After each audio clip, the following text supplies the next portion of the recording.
Alex Show podcast. Smart Alex Show, baby! Ladies and gentlemen, how we doing? I hope y'all are doing fantastic because I am doing phenomenal.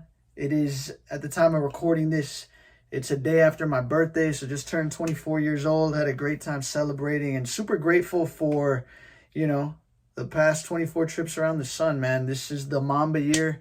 This is a year of epic stuff going down, and I thought, what more could make my birthday week amazing? What would be the best way to end it off? And I was like, you know what, doing something I'm passionate about that I love, and that's bringing you guys these podcast episodes. So thank you guys so much for taking time to tune in. If you haven't already, drop a like down below, hit a subscribe. If you can, leave an Apple Podcast review. That would help the platform out very much. So let's get to it. Episode 14. This conversation that you guys are about to hear right now is one of my personal favorites that I've done on the platform, with a guy who is just one of the best in the world at what he does, just an absolute phenom, yet the most humble and down-to-earth dude, just the epitome of a dude that you would want to go have a beer with. Mathew, Collette, just the coolest dude ever, the absolute man. We talk about what it was like to produce the greatest show in television history, SportsCenter. That is a fact, no matter what you want to say. What it was like to be in his 20s and running around hustling at the ESPN HQ, the ESPN campus up in Bristol, Connecticut. What it was like to win Sports Emmys as a producer for the Katie Nolan show over at Fox Sports. All sorts of other cool things leading up to his current gig, running sports production at Atmosphere TV, the quote-unquote next billion-dollar company. Without further ado, you guys enjoy. Ladies and gents, back at it again with another episode of the Smart Alex Show podcast. Thank you all for tuning in. Today we've got yet another legend in the house. This young man has come all the way down to the ATX from New York. He's worked with the show of all shows, This is SportsCenter, as a producer. He worked with Olbermann over at ESPN. Did a lot of cool things at ESPN we'll get into. Then worked at Fox Sports, also in production. Then at IMG, working on a bunch of cool stuff with entities you might know, such as The Hollywood Reporter, People Magazine, Spotify, Reddit, the list goes on. Then goes on to another major industry power player at Yahoo Sports as a senior producer there. And now is working at Atmosphere, where he's an executive producer of sports, shaking up the media landscape, not only the TV landscape, but the streaming landscape there with the unique stuff and unique production that he's spearheading over there. Welcome, Matt Collette, man. What's going on? Alec, I appreciate the intro, my friend. I know from listening to a few of your previous episodes that you do these quite well. I'll take young man as well. I very, very much appreciate that distinction. Yeah, you look great, man. You look great. So talk to me about it, man. What is Atmosphere? Let's start here. All right. Well, this was a question that I had to answer myself before I took the job. As you said, I got here in February. So Atmosphere is a streaming network for businesses. So any public setting that has a screen, whether it's a bar or a restaurant or a hotel or an airport or a dog groomer or a dentist, usually whatever stuff they have on their television tends to be like cable on mute. The guys here figured that there was a way to kind of produce content in a fashion that was a little bit more suited for the environment. The name of the company is Atmosphere. The kind of idea behind that is to enhance the atmosphere of the business that you're in. So we make a streaming network that's free. That's kind of like, hey, businesses, if you want to cut the cord, go with us, and we're going to make some good stuff for you. Awesome, man. Awesome. It's so different what you guys are doing, right? Because usually you hear of businesses that are almost entirely like direct to consumer, right? Yeah. And you guys are going in at the B2B space and really pitching right. to businesses entirely. So when I first heard, what you guys were all about, I was like, oh, that's so different, like coming from your traditional background. Like, within, you know, the cable network space. What was it like to go now into the streaming space and do a completely different thing, man? Oh, it's definitely interesting, and it was a challenge. You know, when I interviewed for the position, and was talking to some of the guys that were here, it was like, all right, well, so you know, your background's in live studio production. Well, we want you to come here and do something that has no anchor, so no talent, no people speaking, and no sound. And I was like, well, that doesn't sound that doesn't sound like something that I've ever done before, and an interesting puzzle to try to put together. But you know, I think it's like you said, it's very interesting to be kind of at the formative stages of this streaming space where the media landscape in general is changing a lot, and so they've kind of found a niche in the market of this out of home, which is a distinction. You know, you said B2B and D2C, and you kind of get into the acronym word salad of what all this stuff means. And it's a very interesting space, and so they try to produce for that specific medium. And so a lot of the fundamentals that you learn from in production, where you know what is the relationship that you have with your audience, like what job is your audience kind of hiring you for, like what utility can you actually have. A lot of those fundamentals cross over into any kind of space where you're making content, right? So a lot of that kind of stuff is like the base level rules and guidelines that you've learned from people that have been in this business for a long time. You can kind of adapt to these new mediums, to streaming, to something that's 24/7 as opposed to maybe individual shows and stuff. So you know, it's one of those things where, and also this is a tech company that's doing media and content, whereas my background and a lot of people that are in traditional media maybe in a media company that tries to do some of the other tech stuff too. So it kind of flips a lot of rules, and again, like kind of makes you have to figure out a new puzzle to put together, which is a lot of fun. 100%, man. Yeah, yeah, no, that's all incredible, right? So I wanna dial it back, right? Because you made a good point. So we can get in, you know, there's a bunch of business acronyms that you and I might know, but a lot of the listeners might not know, right? So like I'm still learning them myself, I Alex. know, right? I hear you, man. There's like a trillion and there's like a new one every day. But so like for the listeners tuning in, right? So think of the traditional media landscape in terms of like you have, you know, for example, let's dial it into sports. You have the Sure. NFL. How does the NFL make money? They'll sell their rights to a couple different cable entities that are going to pay for the rights to put those games on their network. So, for Hmm. example, CBS, Fox, ESPN, right? These are easy to visualize. You know, ESPN literally pays for Monday Night Football. They have Yep. the rights to, you know, air that on Monday nights. And then they also have the rights to air a bunch of content on all of their programs, such as Hmm. First Take, SportsCenter, you know, et cetera, et cetera. So when we talk about DTC, direct to consumer or over the top, that means not the traditional cable system. It's going literally straight to your phone. You know, ESPN Plus, for example, Hmm. Hulu has live sports, all this good stuff, right? So that's kind of what we mean there. And then business B2B is business to business. Um, so like in the example of Atmosphere, they're not targeting consumers per se, in terms of like us individual people, but rather Hmm. businesses, you know, doctors offices, etc. So some Yeah. context there. But your background's so interesting, man. Like you've worked with a bunch of major players within production. I'm curious to Hmm. kind of dial it back and go through the whole story, bro. So like Sure. what made you, you know, back when you're in Virginia, like what made you say like I want to work in production? How did you know, and what was it like coming to that answer, man? So yeah, so I went to Virginia Tech, and I think like a lot of people, you know, kind of started without knowing what I wanted to do in school, and was like a business major or whatever, and spent all my time worrying about sports and thinking about sports and consuming sports. And at some point, I made a decision where I was like, well, you know what, like let's give this a shot. This is something that's a passion for me.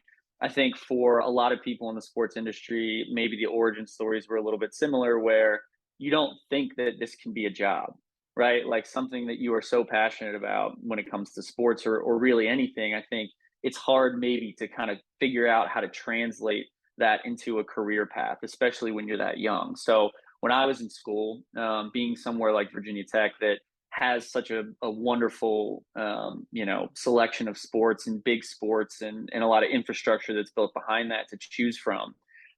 There was a path where I said, okay, all right, like there's enough here where I can go write for the school newspaper. And this was 2007, 2008, when doing that was still something that was possible and was still one of the gateways into getting into a career, or at least starting to get into a career in this. So I wrote for the paper and I wanted to be a writer at first. And so graduated from college with which is funny to say now, an electronic and print journalism degree, which at the time was even sounded like they were forward thinking by throwing that little electronic in front of the for and sure. print journalism. And so I did a couple writing gigs. And then I got really lucky, and we had actually talked about this a little bit before.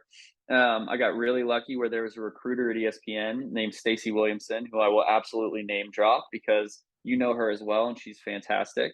And she was that person for me that kind of like, you need those breaks, you need that lucky person to put your resume on the right pile. And this was at ESPN, and so she got me a job as a production assistant.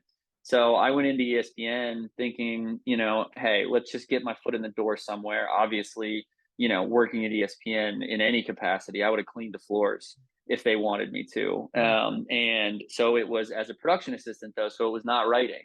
And that is kind of the job where you had to, that's kind of the way that you get into a place like ESPN or any of these like kind of like bigger production kind of like behemoths. So I went up there and got plugged in as a production assistant, and then learned how to tell story through video and to cut video and to do highlights and just see how they were able to communicate the love of sports to the fans. And so I fell in love with it myself and pivoted to video and kind of just went from there. What a story, man. What a breaking story. What can you say about like just those lucky breaks sometimes, right? Like it seems like almost most success stories, there's like this kind of fork in the road or this pivotal moment where it's like they maybe wouldn't have even broken into the industry or gotten their foot in the door had it not been someone taking a chance on them, or at least giving them a shot when they otherwise maybe wouldn't have gotten a shot. It can be whether it's like an Alvin Kamara almost flunking out of community college, and then if he wouldn't have been the superstar at the NFL level he is today. Yeah. Or just any of these other numbers of people that work, especially within sports entertainment. Like what do you think there is to be said about like sometimes there's just like these people that maybe otherwise wouldn't break in are given a shot, and then they make the most of it and go have an incredible career and inspire many along the way? Oh, I mean, I think that it's almost inevitable. I think in everybody's journey, right? I mean, there's so many bounces and unexpected, hurdles that you have to jump over, or just things that will happen. I mean, it's not something that you can necessarily look for. I think the lesson there is put in as much hard work as you possibly can, right? Like luck is something that you're going to make, and you want to give yourself as many opportunities to have those good bounces kind of go your way, right? It's just like hustling after a loose ball in a basketball game, or going up for a 50-50 ball in a soccer game, right? Like if you give your maximum effort, good things are going to happen. So I think retroactively it's always fun to hear those parts of anybody's story, and it happens with everybody, from, like you said, if you're talking about the most famous athlete in the world, to anybody that does a job where they feel very lucky and passionate about what they do. Somebody had to reach out that helping hand in the right way. Something had to break right that you weren't expecting. And it's not something you can look for, but you just have to like get out there and keep grinding. And that makes the story that much better, right? Like that's, like you said, that's the inspirational part, where everybody goes through this. And when you haven't, or when you're young in your career and you look at somebody like that, you might think, oh, it's impossible for me to get there. But like for you, Alec, like you're out there grinding, you're going to get a break someday that you never thought was going to happen. And you're going to look back on it and be able to communicate that to people that are younger than you. And that's like kind of the beautiful circle of this experience in your career. Yeah, no, 100%, man. I almost want to say it's kind of like the circle of life, and it just gives a lot of The perspective. Lion King, man. Yeah, the Lion King, man. And Yeah, dude, there's a lot of things to be said there, right? Like, a lot of people like to say you create your own luck, and that when preparation meets opportunity, Absolutely. Yeah. that's what says it all. But yeah, dude, no, it's a beautiful thing, and I think it really, like, to see someone in a successful position be able to say, like, hey, it almost didn't happen, creates a sense of Mhm. relatability with people who, Yeah. maybe feel like they don't have any prospects, or that they feel like they're still on the grind waiting for their big break. But Yep. um a Morgan Freeman quote that I heard recently that I really like is like, if you hang out around the barber shop long enough, you'll eventually get a haircut, right? So that, Yeah. you can interpret that a lot of ways, but in a sense it's like, keep grinding long enough and eventually your work will pay off. Something good will come of it. You know Yep. what I mean? And it's just cool, man. Shout out Stacy. I don't really That's know her right. very well, but I know of her. She worked closely with another recruiter that recruited me to ESPN 2 years ago. But Mhm. yeah, small world, man. Small world. When I saw your survey for Sports Innovation Texas, I was like, oh yeah, I know her. That's cool. Yeah, dude, Stacy. I mean, like you said, we're all gonna have those Stacys in our Uh, life, right? And I hope she listens to that as I'm using her as this shining example. But like, you're all gonna have those Stacys. You're all gonna have that person that is like that connector that gets you to that next level. And like, be grateful for that. And like, this is gonna be a great excuse for me to reach back out to her and remind her like how appreciative I am and how people like that can and she's one of those unsung heroes in our business and in any business where she's out there and making people's dreams come true every day as a recruiter, as somebody that's like getting people jobs and doing that for something like ESPN at the time, and sifting through all that is again, it's a thankless position. So I'm very grateful for Miss Stacy 100%. Big, Livingston. big shout out to her. Big shout out to all the people that, within recruiting. I'd imagine that's a very fulfilling position, in the sense that, like, you Yes. are changing people's lives. Like, when you Yes. get back to a Matt or an Alec, and you are able to see the excitement and enthusiasm from those people getting to a place that they grew up watching, and, get into their dream job per se. Like, I'd imagine that's pretty fulfilling, man. But yeah, shout out Stacy. And yeah, dude. So my follow-up question to that, right? How do you communicate to a Stacy, to those people that come into your life, at opportune times? How do you communicate to them that you are really about that life, that you are able to handle what's being offered, the position at hand? How do you communicate the value that you're able to provide, and really capitalize on that opportunity that, might not come again? I mean, at the time I was a year out of college and had no experience. So, in my ignorance, my answer would be fake it till you make it, Mm, and just like just show your eagerness to learn and show yeah. your eagerness to come in and accept the challenge. I think like for a job like that where ESPN holds a very special place in anybody who's a Mm, sports fan's heart. And so that's a very intimidating thing. And I think like, coming into, and it can be with any company that might have a name brand with it, but coming into that with some reverence and some respect of like, hey, this is a dream come true, and I'm going to treat it like that if I get the opportunity to do something for them, was the way that I was thinking about it. I mean, I think retroactively, if you're a little bit further in your career and you get opportunities like that, which you will, I think it's like treat those in the same way that you would have treated and that I treated that, as kind of this like wide-eyed, innocent mhm. person that was like, look, I'm willing to do whatever it takes, like I'm willing to make 30 grand a year and work. When I got there, I think my hours originally, we had a shift for Watch ESPN. So this was like 2011, where I think my off days were Mondays and Tuesdays, and I was working 6 p to 3 a. And we had a specific shift where, if you remember the old Watch ESPN, when they were first trying to put sports on the internet, they would have scrub rooms, we would call them, where like you would have an episode of SportsCenter, and basically ESPN was just putting their stream up online. So they were putting their linear ESPN stream up online. This was before ESPN Plus. This was before any of this stuff. But the rights for a lot of this video, and whether or not you could put that on linear cable versus put that on the internet, wasn't really sussed out yet. Gotcha. So I would literally have a script from an episode of SportsCenter, and I would sit in a room with a TV and a button, and the button would scramble the video. So I knew that like in the A block, there would be a specific highlight of a league that they didn't have the rights to put on the internet to. And all I would do is time it out, and we would sit in the room and we'd hit a button to scramble the feed so that it wouldn't show up on the internet. And that would be the entire shift for like 8 hours, right?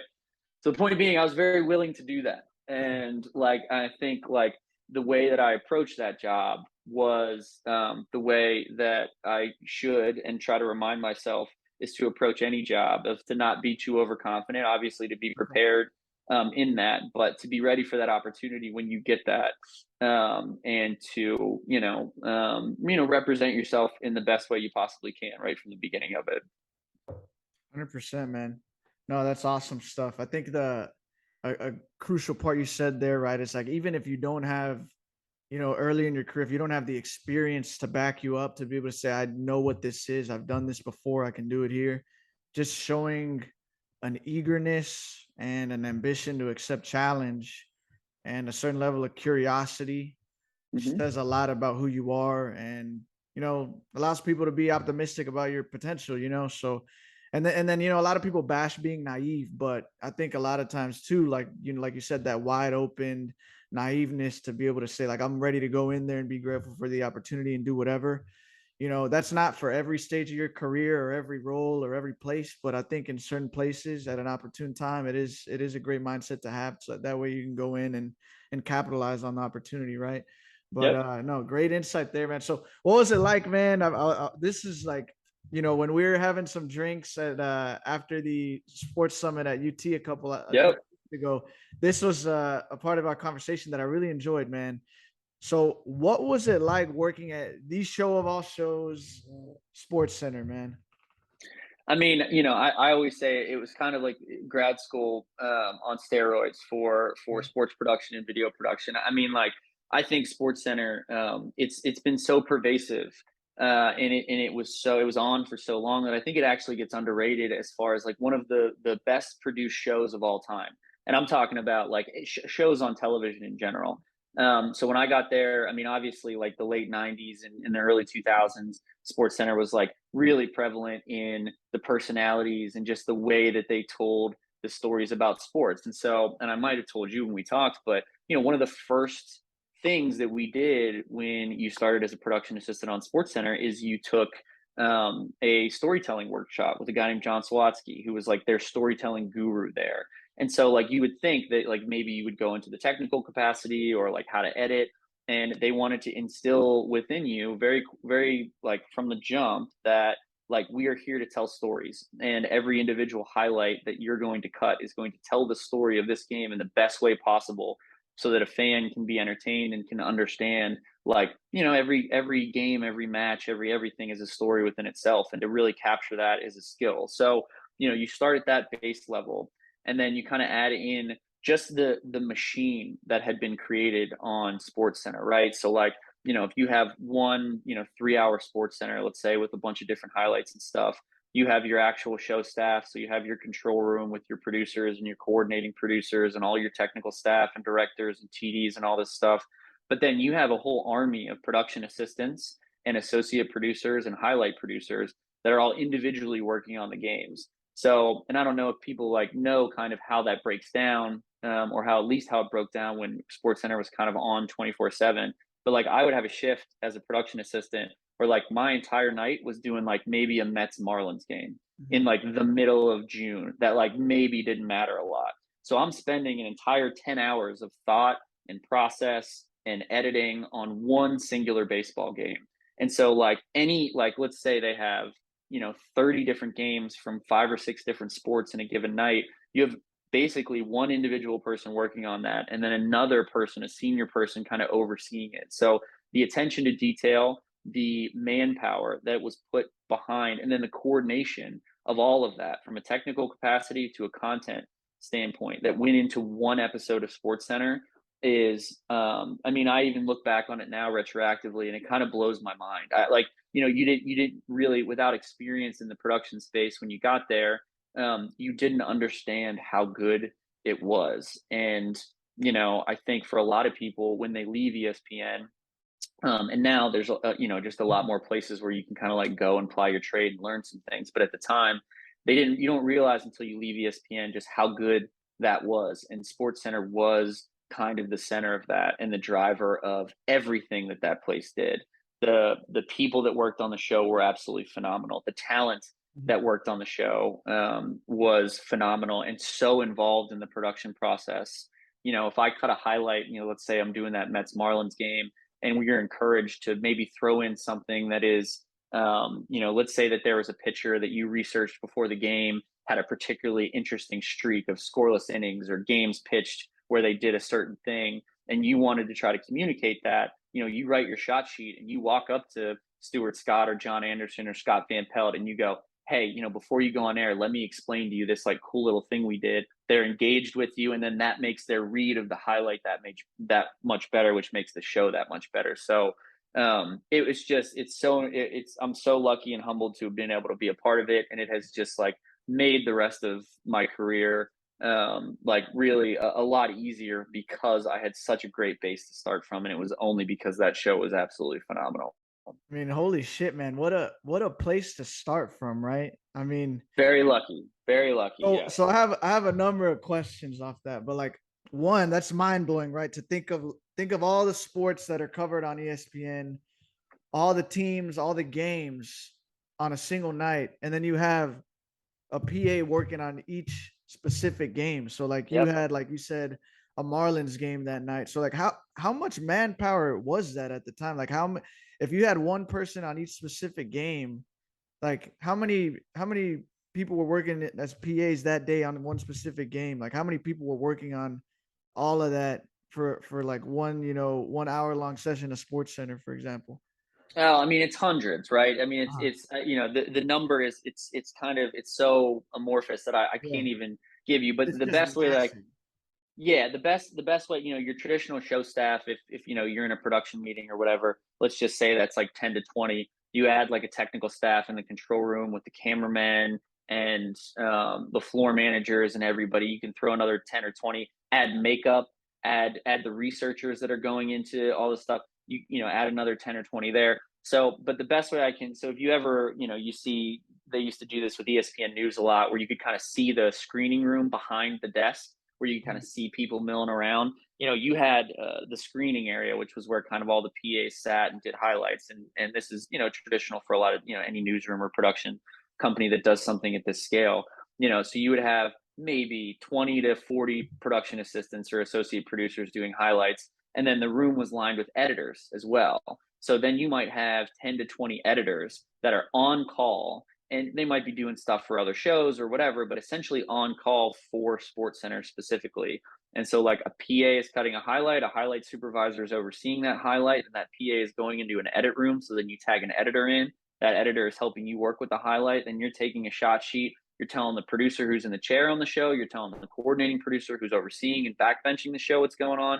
Then you're walking it up. The floor manager is letting you go onto the set during a break or during a full screen or something that's long enough, or during a vignette or feature or something. You're handing it to the anchor. The anchor's another one. So add two more to that, right? And so you're getting up into the triple digits with people that are taking care of this, this institutional show.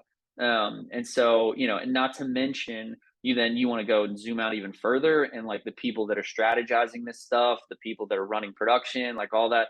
I mean, it really is kind of a daunting amount of people that were working on that one specific show. Yeah.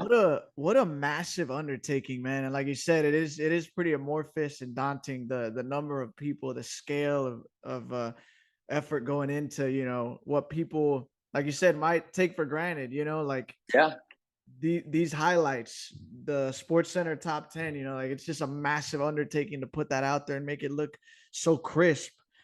So what was it like going up to the set and like talking with someone like a Scott Van Pelt and like, telling them like here, this and that, like what was that like? Man, so like the one of the horror stories that I have is, so the first night, so a lot of the shifts that you get as a production assistant, like one of them is scripts and prompting, right? So like you're printing out the scripts, if you see on SportsCenter, a lot of times they have yellow and they have pink. That means like when they're speaking or they're on camera and when their other anchor is or whatever. I'm not sure if they're still doing that now, but so, one of the shifts that I had, one of the first nights that I was doing scripting and prompting, I had a highlight earlier in my shift, and then I had to jump on, I think, for the 11 o'clock. And your job is to go print the scripts, and then you have to run them all the way across campus and get to the studio. And then you go and sit in the chair and do prompter. So, and like the very first night, the highlight that I had done had kind of run a little bit late. And then I went over to print scripts. And so I was out of my mind. I only had like 10 minutes and the copier broke, of course. So I had to, I believe, I'll shout out to somebody else, Rachel Sampson, I believe, who was a wonderful, experienced PA ahead of me, helped me fix the copier, helped me print the scripts. But at that point, the show was about to start. So I'm talking to the coordinating producer and letting them know that the scripts are going to be a little bit late. And so I'm running full speed. And I think it was Scott, and I forget who the other anchor on the show was. Maybe it was John Anderson, but they didn't have the scripts because they weren't ready for the first 4 minutes of the A block. And because they're so good at their job and they're so professional, they were able to, without fail, open the show and do a couple highlights or whatever it was that was off the top of that show without the scripts. I'm absolutely freaking out of my mind, thinking I'm going to get fired. So I run there and I'm like waiting for them to get to, we didn't wait for a break because they're probably doing 12 or 13 minutes off the top. So I'm waiting for them to go into a video for a minute, coming out, sweating, handing them the scripts and just absolutely apologizing or whatever. And I remember I got yelled at afterwards by my coordinating producer, even though it wasn't my fault, because it was like, you know what, like they need to be on time. They need to be there. I don't even remember what your original question was because I'm having flashbacks to like how terrible. So it was, what was it like talking to Scott Van Pelt? But I love this story because it gives great insight into the chaos that is, production. It sounds like a wonderful chaos. So when I've always thought of the chaos of producing, right? Because I don't know, I'm not in that realm.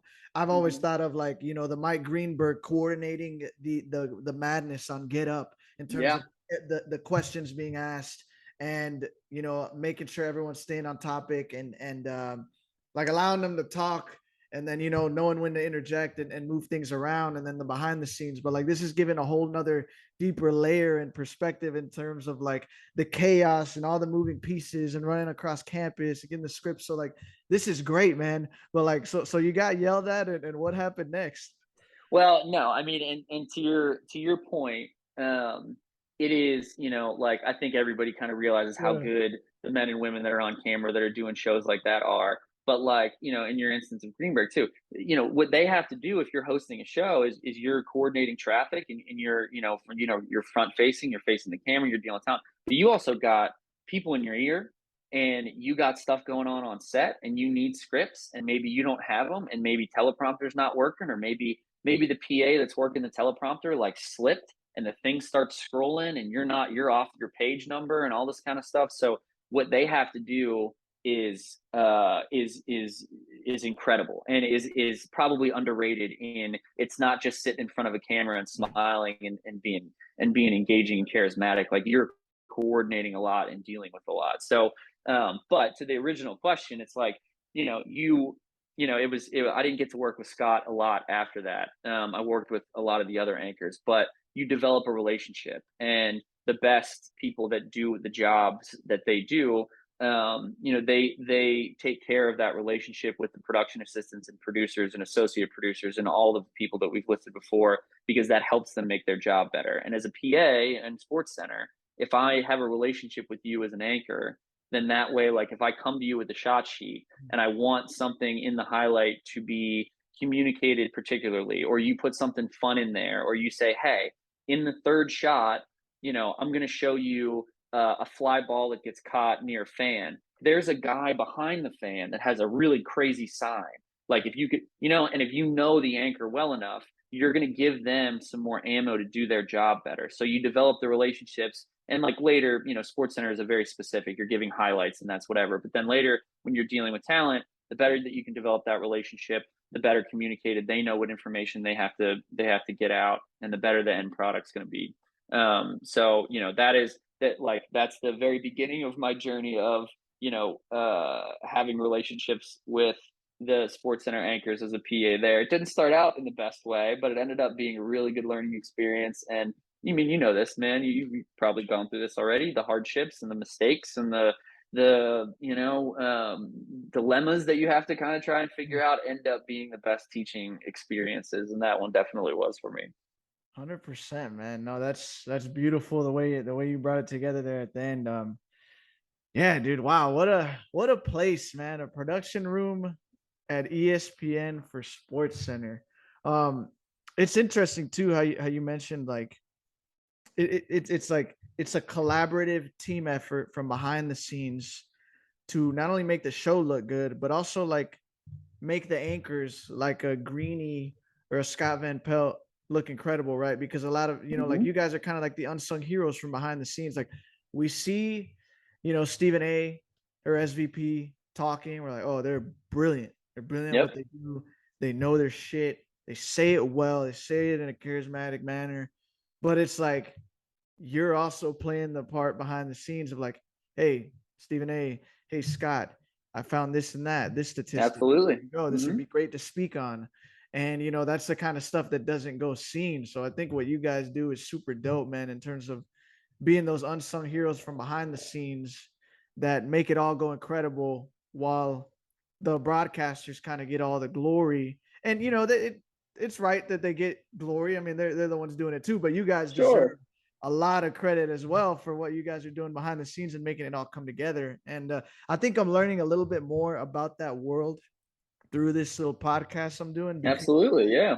Like I'm on air talking with you, right? So that's always the part that I've enjoyed a lot, right? Like the conversing, the learning through conversing with people and seeing what, lights their fire up and what makes them tick and just learning about that passion. But now in like trying to produce it behind the scenes, edit it, make sure audio quality is good, see what's up with video quality, putting it out, I'm like, the skills behind the scenes are like so important and oftentimes hard to learn, man, with all the technology today. So it's mad respect to all the producers out there and mad respect to your industry and what y'all do, man, because it's not easy work and a lot of times you guys don't get y'all's praise. Man, I will say, I mean, I could talk about SportsCenter forever, but I'll say one more thing. The one thing that was really cool about SportsCenter was, it was such a collaborative effort, and because you're in Bristol and you're on a campus, and now obviously, like, they're doing a lot more stuff in New York, but the talent there, they did not feel like they were talent. They did not act like there was a separation between the people that were working behind the scenes and them on the scenes, and I think that's why SportsCenter, I always say for any of the shows that I run or the staffs that I'm in, if you're, if you have a respectful, collaborative, fun relationship and enjoy making the things that you're making, that is always going to come across in your final product on air. And the fun that we all had watching SportsCenter was because it was fun to make, and the anchors would write all of their own scripts, which is a question that I would get a lot, like, oh, the anchors don't really write all their own stuff, right? They have writers. No writers. Were collaborative. The anchors were asking questions, and the everybody would have their own process, but they're in there asking you how you're cutting video, what you're thinking about stuff. And they really, like, there was not that separation of like, hey, I'm the one on camera saying this stuff. And that way, the people behind the scenes, even me as a production assistant, and all the people on the very bottom rung of that ladder did not feel in any way like there was that separation like that, which is very rare, I think, in a lot of the experiences that I've had subsequently, and especially working not in sports for a little bit, you don't see that. And you can kind of, and that's been something that I've been able to use, and I think a lot of people that probably worked on SportsCenter have been able to use as kind of the like secret sauce of making things a little bit better, is that kind of like, trying to take that line between, hey, these are the guys and girls that get the glory and these are the guys and girls that don't, and trying to eliminate that completely. Gotcha. By the way, if you hear like a snoring or something in the background, my dog decided to take a nap right underneath me. I hope that's not our fault. I hope we're not that boring. I know, right? Yeah, dude. So I'm curious, do you think that was the pinnacle of ESPN? Just like, big picture, with the way the media landscape has changed, like the way cable was at that time, everyone had cable. There was no streaming. There was not this fragmented, marketplace with all these different power players and definitely not all these sports players, right? Like, for example, you think Bill Simmons, prominent ESPN anchor, you know, before when he was there. Now he's left. The Ringer, acquired by Spotify. Now you got Dave Portnoy's Barstool. You Mm-hmm. got Bleacher Report under Turner. Like, you know, like this place, this industry's just exploded in a million different directions. So like, and you factor in then people cord cutting and going to streaming. Like, do you think that when you were working at SportsCenter in that era, that was the pinnacle of SportsCenter and the pinnacle of ESPN, just being at the dominance of, you know, cable and sports? Yeah, I mean, I don't know about pinnacle because that maybe has some value judgment in their Okay. editorializing that I'm not able to make. But it Okay. definitely did feel like being there kind of in 2011, 2012 was like they were still kind of cranking on all cylinders. And Yeah. they had, you know, I think the fun and interesting thing, you know, if you read the ESPN book, it has the history of it. They ended up kind of like stumbling into this monopoly on like the sports entertainment, and not necessarily in any nefarious way. It was because like they had this great idea and there was an audience there for it that people hadn't kind of found yet. And like you said, like it was kind of inevitable, I think, that the places to get sports content would flatten out a little bit. And you know, even when we were at ESPN back in those days, and even at Fox, you know, and even honestly, probably till about 5 or 6 years ago, you know, we would all, there was only certain amount of places that you could work. You know, there were only 4 or 5 or 6 if you were doing, you know, national sports broadcasting in that kind of sense, right? And it's been a really interesting period the last couple of years in this transitional phase, and the pandemic kind of pushed a lot of stuff Yeah. forward and eliminated a lot of stuff. I really like to see now that there are a lot more places, kind of a lot of the ones that you mentioned, that are bubbling up for people to work in this industry, which is great. So I think it, you know, pinnacle from a standpoint of, you know, how the greatest that it ever was, or any, that's like up Yeah, to you individually, for sure. you know. It's a little subjective there. Yeah. Yeah, right. But from a pinnacle, from a standpoint of there was like a monoculture of you went to ESPN and you went to Sports Center to get your stuff and your sports fix, and it was done in a way that was incredibly high quality. It was incredibly well thought out and well produced. Then in that sense, yeah, I do think that's probably kind of an accurate way, that that period of, you know, maybe like 2005 to 2015 was probably like, you know, the last time that ESPN really had the power, and I say power in a positive way, that they had. And you know, it's been interesting to see how they've kind of tried to pivot from that and deal with kind of a lot of other competitors popping up. But yeah, that was probably about the end of it. Yeah, no, I think that's spot on, right? I love your analysis because yeah, it can be a little subjective in terms of like, you know, the pinnacle per se, but I think when you think about it from a business perspective, from a numbers perspective, right, from an eyeballs perspective, you know, there was that monoculture in terms of like, if you wanted your sports fix, you go to ESPN. You Yeah. know, that was the previous generation, whereas like now when you're growing up with the advent of social media and the digital content being produced by all these players in the industry now, it's like you don't have to have that relationship with ESPN when you're a kid and you're on Instagram and you've got Bleacher Yeah. Report, Barstool, Overtime, you Yep. know, and we can go on forever putting out content for sports. And now you don't have to go to ESPN. And it's interesting to see how it all evolved, man. Like I can think back to when I was a kid and like it was only ESPN, and then boom, out of nowhere, you know, Yeah. I kind of feel like it took off when Stephen A and Skip kind of broke up and Sure. Skip goes to Fox. And now for the Hmm. first time you see um Shannon and Skip's show get a massive amount of publicity over there. And then, you know, you start seeing other things pop up everywhere. And then Barstool's been an interesting one with Yep. their unique way. You know, that's a funny way to put it. Unique way of No, storytelling. but that is But it's unique, yeah, and that's why they're successful. it Yeah. is, you know, and it's like there's these little pockets of the industry that you know, people started to realize. But yeah, no, it is interesting. It is inspiring to see a lot of the personalities that, kind of went and did their own thing. Like Bill Simmons, he kind of says, bet on yourself, like ESPN Mm-hmm. didn't want to give me more money. So I went and started The Ringer, and I mean, look how that goes. You get acquired by Spotify, and it worked out. But it is definitely interesting to see how it's all shaken up. But so you mentioned like running across the campus earlier, man. I really was excited, when I got the ESPN marketing internship with the UFC and NFL team. I was really excited to go to New York City and work with them there, and then go to Bristol to check out the campus. And obviously, as I told you before, like with the pandemic, didn't get to happen, but still got the opportunity to work even remotely. But I was always curious to go and see that campus. What is that campus like, man? Oh, it's so cool. Like it feels unreal when you're there, right? It is a college campus in the middle of Bristol, Connecticut, where there is absolutely nothing around it. It was like there was like one subway and and then like apartments that people that lived at that worked at ESPN lived in.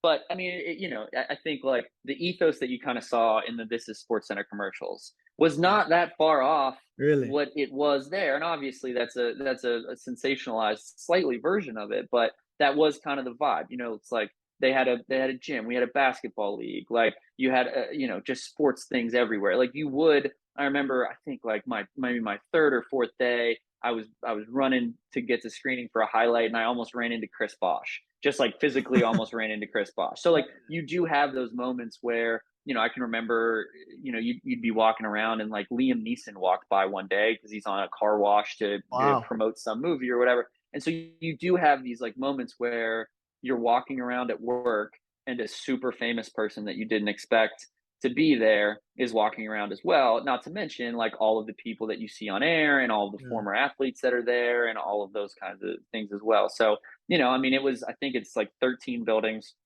and plus a gym, plus like a basketball court. And, it really is it's a like a dream college campus for a sports fan.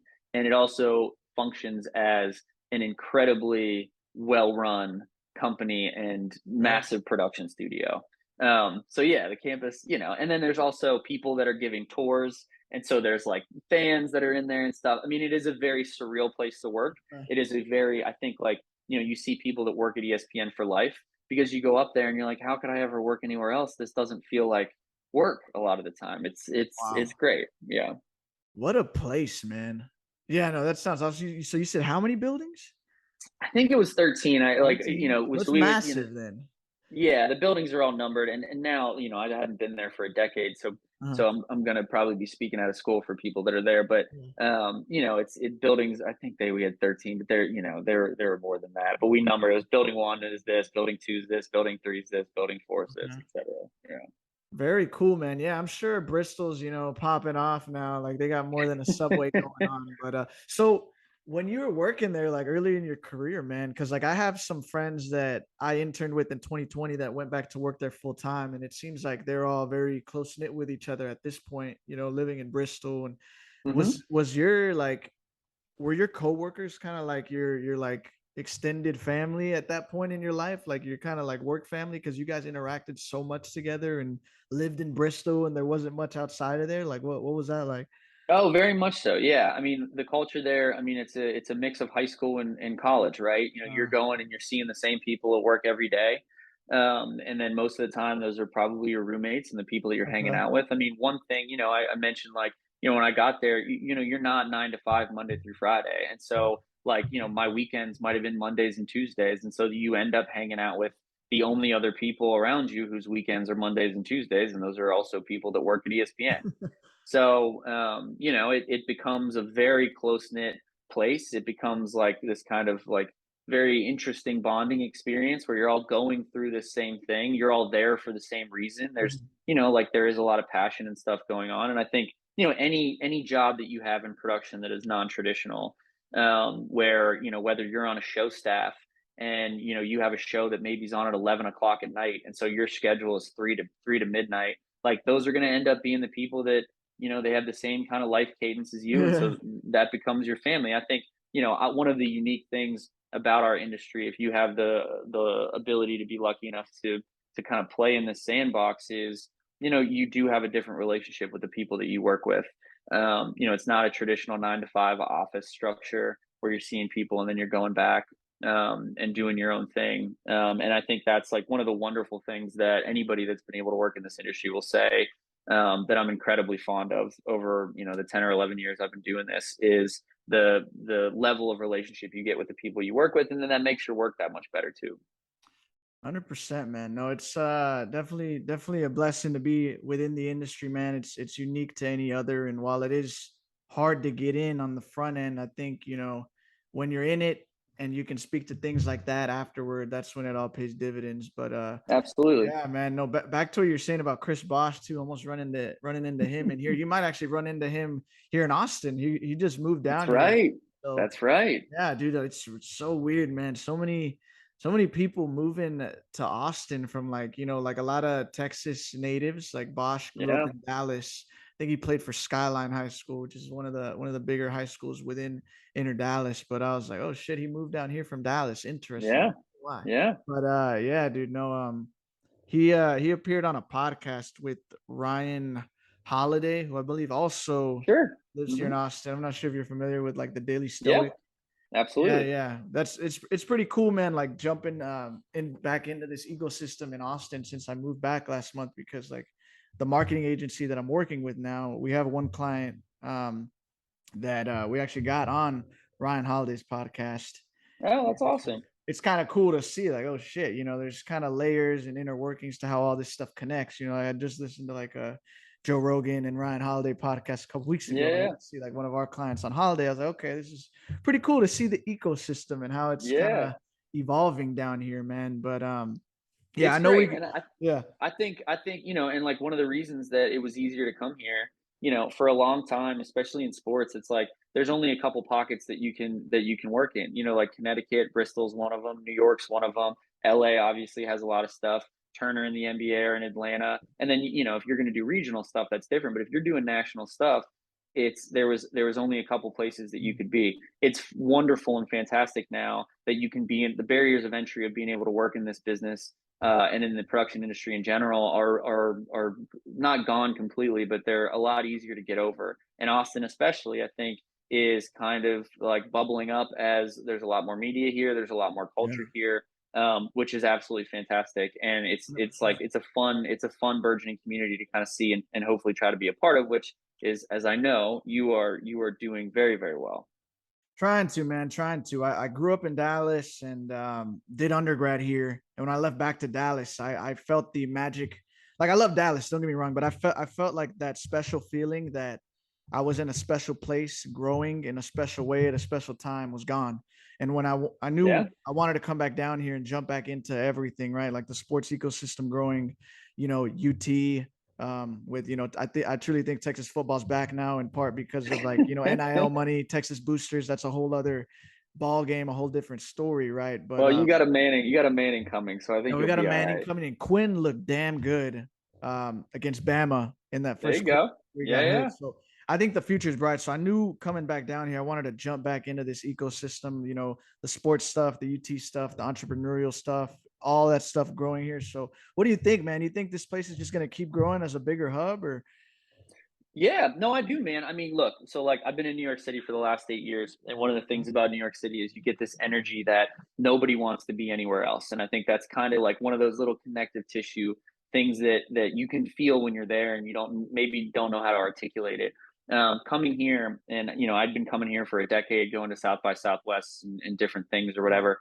And I was excited to come here because I love the city and I love the people. I wasn't expecting to feel a little bit of that energy. It's got a little juice right now, right? Like people are coming in, people want to be here. And like, that means, I mean, if you're familiar with Austin at all, if anybody listening lives here, you can see, I mean, skyscrapers are getting built every other day. There's apartment buildings going up and the companies are coming in. And so, yeah, man, I do think that it'll keep growing, and the more interesting people that want to come here and be around interesting people that want to do things, that want to move things forward and innovate and do all these different things in media or tech, then I'm buying stock in Austin. I'm pro Austin moving forward. I'm bullish on it. I think and honestly, we met through the Sports Innovation Texas group and some of the UT Business of Sports stuff that you guys are doing, and just seeing the young people like you that are there and like have this affinity for Austin and may be able to stay in Austin to start your careers, which might not have been the case 5 years ago, 10 years ago, 20 years ago. I think that's fantastic. And that's, you guys are going to be a lot of the driver behind the answer to your question. And even with that, meeting some of you guys and seeing how impressive some of you guys are and some of the people that spoke at that summit. Yeah, no, man, it was great. And as a person that is now hopefully, running a part of a media company here and hiring people and trying to find people that are local, it is definitely inspiring to see what you guys are doing, and hopefully can help companies like us who want to stay here. Yeah, dude. No. I'm glad you think so highly of it, and they're buying stock in Austin, man. I am as well. I think there's so many factors, right? And I think you hit on a maybe fundamentally, maybe the biggest one is that Austin will consistently always have this influx of bright new minds coming in that are, between age 19 to 25 studying at UT, that are going to be hungry for opportunity and bright with new ideas and have an understanding of how that next generation is thinking. And I think because of that, Austin will at least always have some sense of like that innovativeness and that kind of that special feeling. I think that drives it. And then you throw in a lot of other factors, like the fact that like culturally, it's always been branded as like keep Austin weird. Austin's different. It's kind of that feeling of like it's not Dallas or Houston in the business vibe. It's not quite San Antonio. It's something different. So I think there's a lot of variables going on there, and you can, like you said, man, there's skyscrapers going up everywhere. And I know you can speak to it because you've been coming in for years for South by Southwest. But like me, I moved here in 2018, and it looks completely different. Now 4 years later. But some people have they think poorly of it. Some people think highly of it. It's kind of like this battle of like old Austin versus new Austin. Oh, it feels like that. Yeah. Yeah. Right. So they're destroying everything Austin stood for, and other people are like, no, it's good. It's cool. Some people are kind of more in the middle, but either way, I think, it's going to keep growing no matter what. And I think it's cool to try to preserve like the identity and culture of like who Austin is while allowing for that growth to happen, because everyone's going to benefit from it. But absolutely. Like I think Austin FC is a good example. Like they're one of their chief like revenue growth guys, Chris Quinn. He came and talked to our class the other day, and he was diving in. Shout out Chris Quinn. Yeah, shout out Chris Quinn. It was a pleasure to meet him the other day. But I saw the atmosphere. You guys are partnered. I saw you guys on the billboard out there on the screen. I was like, oh shit, Matt and Micah and the boys are everywhere out here. But I'm trying to get on the front of that jersey at some point. That's my long-term goal. God. I think it would actually look really clean. I think Yeti and them is man, when that partnership came out, it was just like that makes sense. It makes total sense. You've got Yeti, the brand that they are, born and bred in Austin, and it's like that makes total sense with Austin FC, right?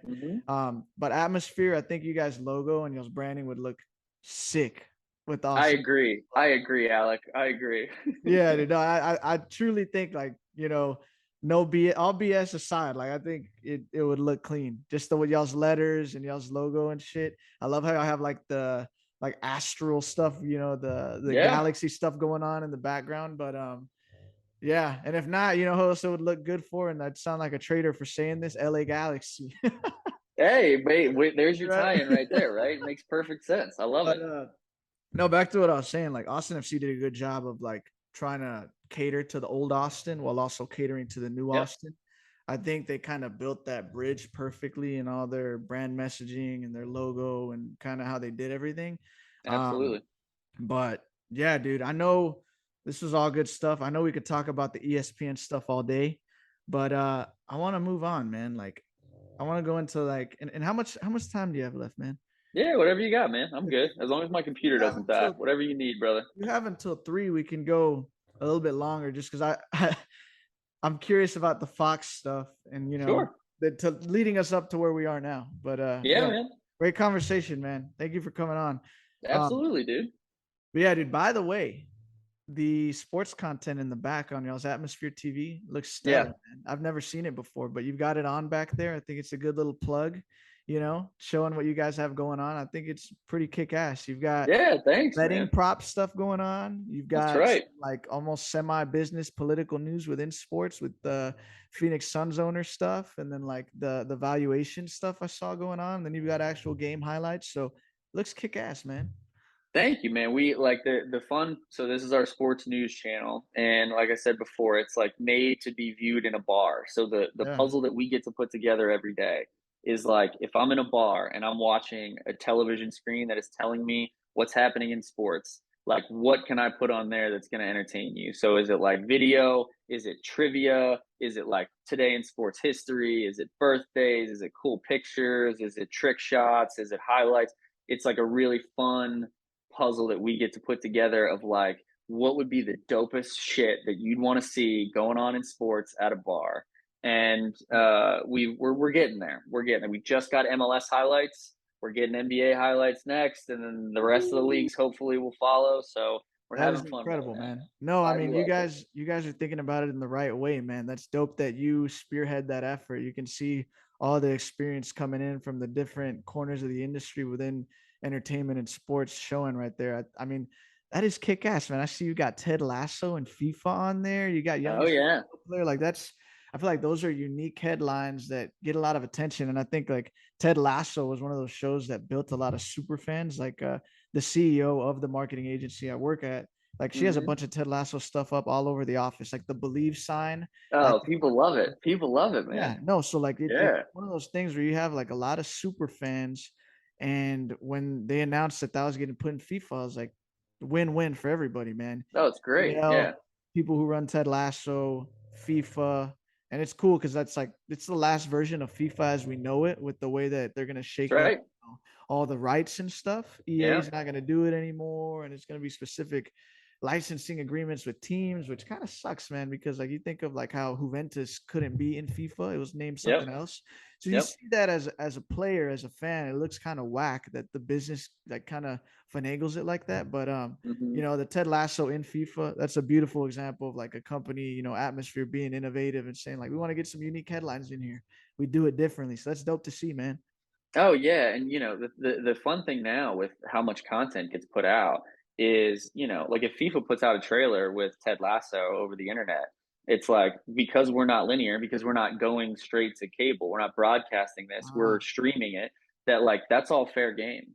So like if they're putting that out there, like that we're able to say, hey, that's pretty cool. Like you might go, what we're basically trying to do, and I think a lot of places are trying to do this, is I want to recreate the experience that you have as a sports fan on your phone.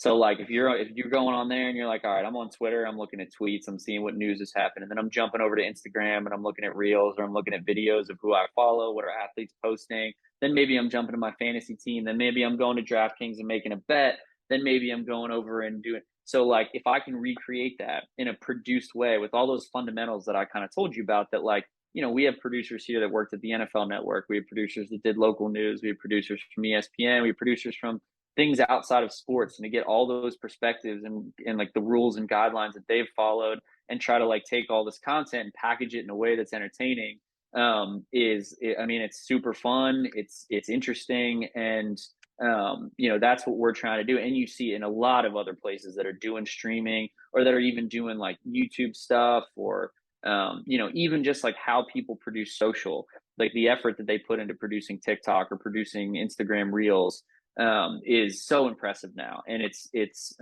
fun to see how like all of these things are kind of trickling down and making, there's a lot of bad content out there. There's too much content in yeah. general, obviously, but it does make some really, really good stuff that it's exciting to see. Yeah, no, it is exciting to see. And like you said, there's probably too much content out there. There's a lot of bad stuff, but there also is some incredible content that's like in Mm-hmm. even in the smallest of efforts, right? Like, a short reel or a short TikTok, you're like, holy Yep. shit, this is incredible, right?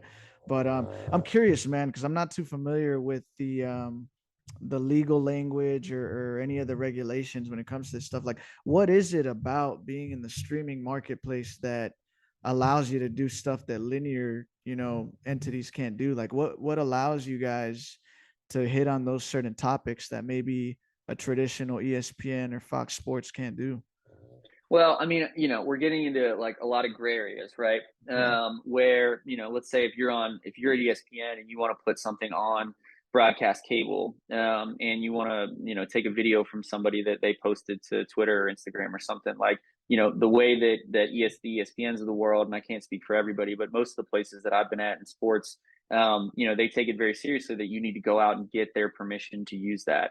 And so if you're not like a verified person, if you're not an official public person or a team account or whatever, like that usually is the way that you have to go about that if you're going to put something out on broadcast cable, right? So you're taking it kind of down from the internet and then you're putting it on cable, which the distinction is, it's a little gray, but like there is a distinction there where legally you don't want to like open yourself up to any kind of liability. For us, I think, and for streaming in general, House of Highlights is a great example of this, right? With what Omar started on Instagram, where he was just kind of pirating NBA highlights, and that's it's a great case study in how leagues have handled kind of like the iterations and stuff of people kind of, Major League Baseball was very, very, they kind of played whack-a-mole with people putting their highlights up on YouTube and social for a long time, and the NBA kind of handled it in a different way, where they said, okay, there's this person, this account that has amassed a massive following of people because they want to see our product. Like they want to see NBA highlights. So why would we prevent them from doing that? And so they said, hey, we're not only going to allow you to do this, we're going to like support you and supplement you with ways so that your audience can get what they want from us. And we're going to take your lead of, hey, this is a good feedback loop you have where now we know what people want and how they want to consume our league. So that's a really interesting way to look at it and a way to see how all of these things have developed. But now you have all this content that kind of goes out over the internet. And for us, from a streaming standpoint, you always want to be cognizant of whether you're using official league footage or whether you're using footage from like a person that's not necessarily verified. You don't want to burn your bridges with the leagues if you want to do business with them later. But if a verified person or a verified account puts something out on Twitter or on Instagram, like there is a reasonable expectation that they're putting that in the public sphere. And so for us specifically, we don't do opinion and analysis. So it keeps us a little bit safe. Well, we are a sports news entity. And so like we are able to say like, hey, here is this thing that FIFA put out. Here is the trailer that FIFA put out for the Ted Lasso incorporation into their game. And I don't think FIFA would have a problem with us putting out commercial material that they did. But if you look at it from a privacy standpoint or a public standpoint, you're usually pretty safe if you keep it on the internet. Now, if we were to put that onto a broadcast network, you might open yourself up to a little bit of liability. So this is by no means my area of expertise. Like usually as a producer, I kind of try to stay away from this and keep my hands clean of it, as most producers I hope will know, but we do have to deal with it a lot and be cognizant of it. Yeah. Yeah, no, that's dope. You sound very well spoken on it, despite your disclaimer that you're not an expert. But it's so interesting how that distinction between it being linear cable television versus streaming kind of absolutely allows for a lot more wiggle room and gray area for you to kind of use different content and different sources. But do you think it makes it easier to do what you guys do since it's not opinion based, it's all objective reporting? It almost seems like that gives a certain level of clarity to say like, okay, we know what we use, we know what we do, and that's we can pump it out. Yeah, and I mean, I don't want to like we're not doing any reporting, right? Like a lot of what we're doing is kind of a curation. A lot of what we're doing is what I like to say is like we're going to give you the news and then we're going to try to add value to that. So we're going to say like, hey, here's the most important stuff that you need to know, and then also like here's some cool stuff, or here's like some interesting facts, or here's some cool stats or cool things that like will make it a little bit more entertaining. Again, it goes back to that like storytelling ethos of like, in like the fiber in between what we're doing, we want to make sure that you can kind of like understand and be entertained by it. But I think in general right now, because you have all this content everywhere, it is a lot easier to, if you're doing any kind of content curation, if you're putting together sports news, it's easier to put that stuff out there. For us, because the medium that we are in, which any show, any content that you're doing, obviously like that is, I mean, we're going back to Marshall McLuhan and kind of the OG medium is the message, like one of the most trite but true things that still is pervasive in any kind of media or content. You have to produce specifically to that. So for us, where like we're trying to fill the niche of, SportsCenter is not on all the time anymore. So if you're a bar or a restaurant that just wants to have sports news up, And in the middle of the day, maybe ESPN has a lot of talking heads that you can't hear. Well, if you're in a medium where there's no audio, it's audio optional for us is the terminology that we use. It does help us that we don't have people necessarily kind of talking at you, and we're able to stay a little bit more neutral without opinion and analysis, and maybe stay away from angering or upsetting anybody that is watching that with a particular opinion. So, I think a lot of content for me and my experiences, if the people, whether that's executives, whether that's the company you work for, whether that's who you're taking notes from, can define your targets. So to let you know exactly what you need to hit, like here is the audience that we're going for, here is the job they're hiring us for, here's what we're trying to do. The clearer that you can make that, the easier it is for me to do my job and for the staff that's making it to do our job. So for us specifically, we have very clear target. We know exactly what we're doing. We know exactly where we're going to be airing, and we know exactly what we're trying to accomplish. And that makes a very subjective thing that we're all doing, creating content, a little bit more objective. And anytime you can do that, and there's tricks for it, but in general, if you just get into a situation, it makes it a lot easier. Yeah, no, that's so cool that you guys know who you are and you have that specific niche in the market that you guys are hitting, and you're hitting it hard, right? Like it makes, when you think about it, it just makes total sense, but you wouldn't have thought of it before, at least like a regular consumer, right? Like I'm in a bar setting, you might see First Take on, and you can read the headlines and you see Stephen, yelling. You can try to, read his lips. What, Stephen A yelling? I don't know about that. Right. But like the point is you can't hear it. So you're only getting the only thing you're getting from that is the headline. You'd see them getting passionate, but you don't know what the hell they're saying, versus with you guys, like you can have that SportsCenter-esque vibe and just read, and it's very easy to follow. And I feel like it provides a lot of good talking points. Like if I was sitting with my buddy in a bar, like, oh, hey, look at that. What do we think about Ted Lasso on FIFA? What do you guys think about Ted Lasso? Oh, I hate it. I think it's a terrible show. I love it. I think it's great. Like I feel like it's great, man, what you guys are doing. But so I'm curious, man. So you worked at Fox, you were a showrunner and you were working with Katie Nolan. What was that like? Man, that was like so much fun. I mean, it was absolutely the most fun that I've ever had in the business. And again, it was one of those lucky things where, so a lot of our bosses at ESPN went over to help launch, or kind of help like revamp FS1 when FS1 a couple years after. So FS1, I think, launched in like 2013, and in 2015, a lot of our bosses kind of went over and took over that shop there. And that's when you saw Colin come over and Skip, and they kind of revamped their daily lineup and did a lot of that kind of stuff. So I was extremely lucky enough to be able to get put on a very small staff where Katie was doing a digital show there called No Filter. And they had just started to change that into Garbage Time. A guy there who ran digital named Pete Plastelika, who now is in the esports space, who is a phenomenal person and was a visionary, and said, hey, let's take this little digital show, let's build a little studio, and let's make it a linear show on FS1, and let's make it a podcast and do a whole thing, which this was back in 2015, which at the time was kind of a new concept. Right now it's like, everybody's doing a podcast. And now it's pretty played out. Yeah. Well, yeah, maybe played out if you want to say so, but it's pervasive at least. So we got a chance, and so I just worked on Olbermann, and Olbermann was a commentary show where Keith is, maybe one of the best television personalities in the history of the medium to ever do a commentary show. And so I got a very, very upper echelon level training on how to do that from him, and how to write to that and how to make that kind of show. So the kind of show where you have an OTS, as we call it, an over the shoulder, a picture box like you'll see on the Daily Show or Last Week Tonight, how to write to that, how to incorporate, video into that. And so we got to FS1 with Katie and Garbage Time, and the easy part about that. So we, taking it from an internet show to being kind of this half-hour comedy comedy content show, was a challenge. But the easy part was Katie is just a phenomenal talent. I mean, she is really singular in our space of how smart she is. And I mean, she, you talked to Rebecca Pfefferman, who knows her as well. And she made this point where, Katie is a unique talent where she's also a producer, and she has that mind and understands exactly what's going on. And she's so good at just talking down barrel to camera in a engaging way, which is such a rare skill. And so, all we had to do was basically kind of give her the blueprint of, hey, here's what we've learned and here's what we think we can do. We had a great staff, a really collaborative staff, and our bosses were very preoccupied with getting FS1 kind of retooled. And it let us fly under the radar for about a year.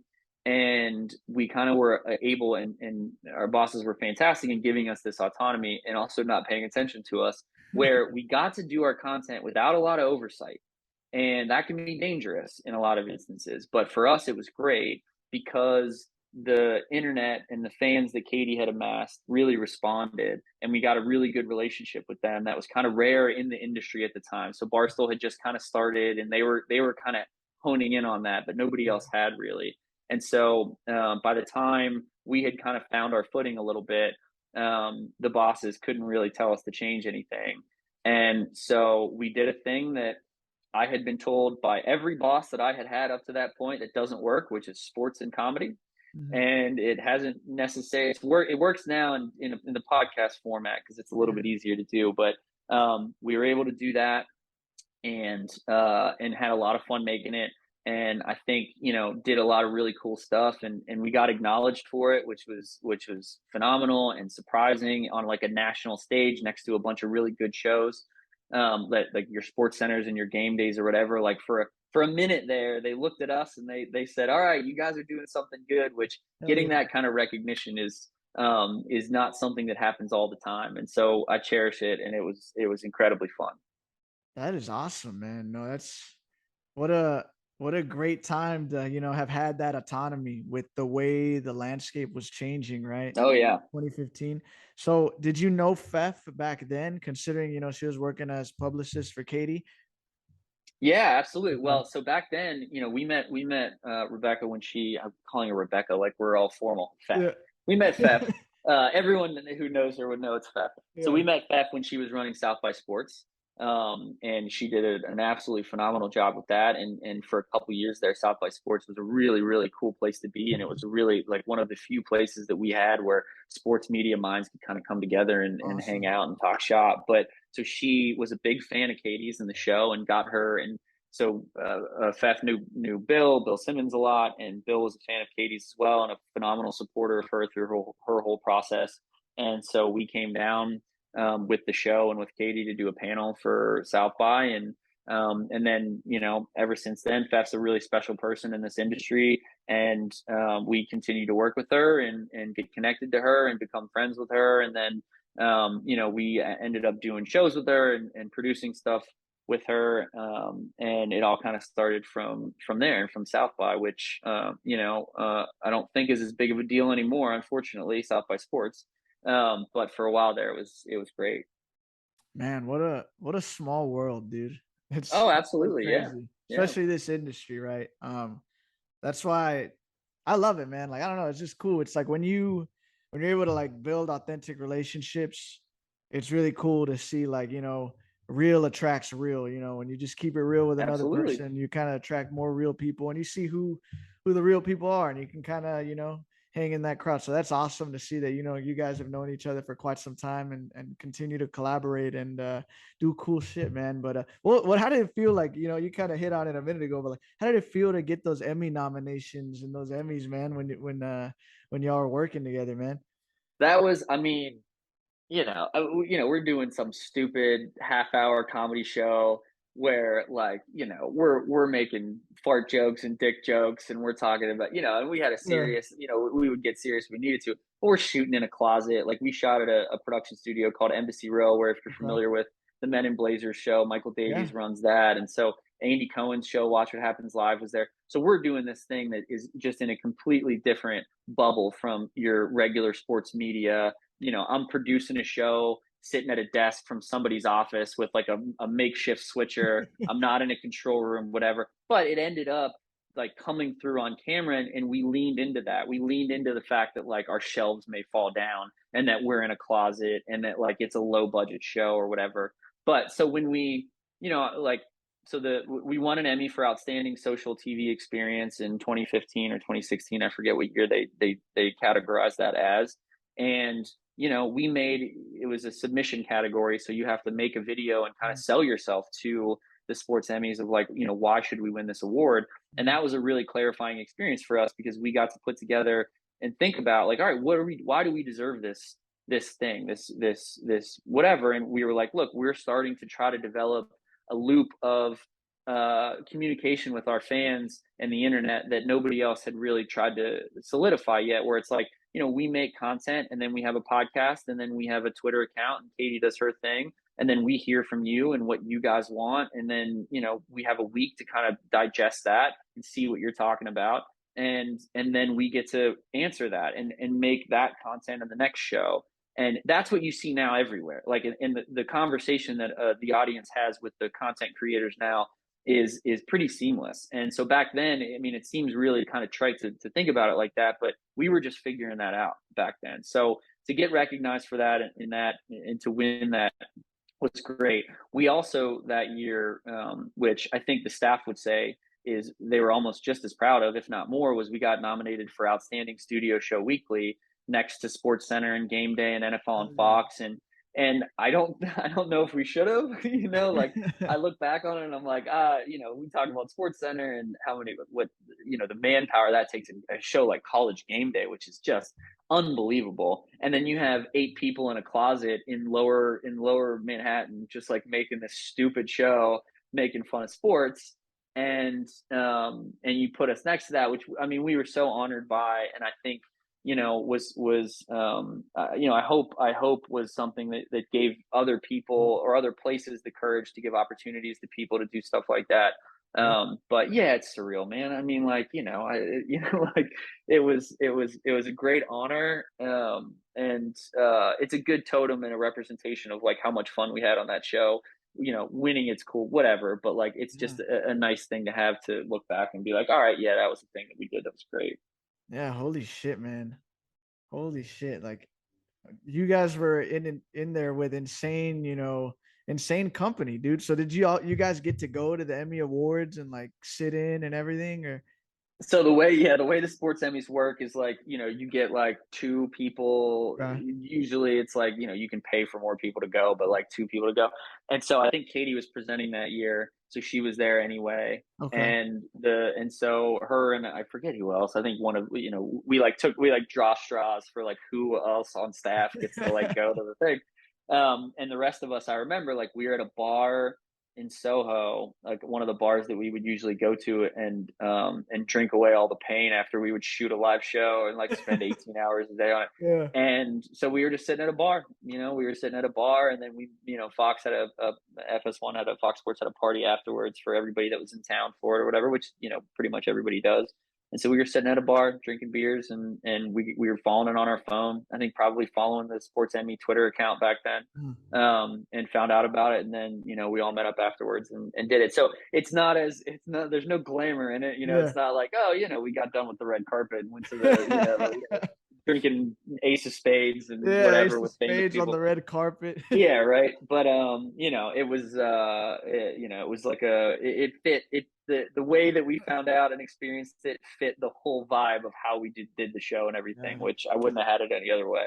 Yeah, wouldn't have had it any other way, man. That's a beautiful thing. I almost feel like when you're in those environments, right, when you kind of like not only given the autonomy and kind of like not given the attention, but like when you're in those environments in terms of like not in a glamorous setting, I feel like it almost inspires you to kind of grind it out more. Like absolutely, kind of like underdogs, and then that is so dope that you guys kind of were in that initial phase of like the pioneers of that loop that you went into, right? Where it's standard now that we know that, within the media game, you put something out and you promote it, and then you kind of get that feedback from the audience, and you know what to do more of and do less of going forward, right? But it's cool that you guys pioneered it, and it was so valuable for everyone in the space, and you connected so much with the listeners that you guys got to get nominated within elite companies such as those, traditional power players, such as a SportsCenter and the other guys you mentioned. But yeah, cool shit, man. Cool. I mean, I won't look. I pioneered is too strong of a word. We just like, I think because of the way that we had to make that show, we just were able to think about it a lot more, right? Like it wasn't like we saw the field and made all these moves because we were ahead of the game. I think it was just the idea that, like, you know, I mean, everything is with repetitions, right? Like television is reps. Like how much you can do is going to make you better. And I think we were just paying attention to that space and thinking about it. Like, how can we make our podcast supplement our show, supplement what happens on social? And so, like, yeah. And so I think, you know, and this is where you see Barstool has really like kind of blossomed from that, because they're making content. They were the first ones that kind of figured out, let's just do quick and dirty. Let's make it every day. Let's hear what our audience has to say and use that feedback loop to be the way that we figure out how to do this thing. And so we had a little bit of that. I wouldn't say, I want to take it, Alec. I want to take it, but I can't in good faith take the fact that we pioneered it. We found a corner of it, I think. Yeah, I think that's a good example of how, like, you know, maybe you didn't pioneer it, but like by being genuine and trying to, you know, do it the right way and figure out how to make it work, you kind of almost unintentionally tapped into that. You know what I mean? Yeah. Yeah, that's dope, man. So you're at ESPN, then you get the great opportunity to go over to Fox, work with Katie. What happens that you go over to IMG and then Yahoo afterwards? Yeah, so I mean, I had a really cool opportunity to go over and do original content development for IMG. IMG is kind of this like big, you know, conglomeration of they're an agency, obviously, and I think now I think technically it's WME or Endeavor is where IMG kind of falls into, as these name changes happen all the time. Yeah, but like so there's some kind of like I think it's Learfield IMG under Endeavor. I forget. Whatever. There's a bunch of stuff that, you know, kind of got acquired there and merged and all that good stuff. Oh yeah, all this stuff, the name changes all the time. But so they had a group called Original Content Development, where they were in a really interesting place where they kind of, you know, every you know, the let's say the timeline or the linear path of production from, you know, developing something and working with a company that maybe wants to develop something, to somebody coming to them and saying, hey, we have something developed, we just need to put it on camera. And then all the way on the other side of it to saying, we have shot something already and we need to sell it to somebody. So they had a original production arm within, or kind of like a little space within that company that did a lot of this different stuff.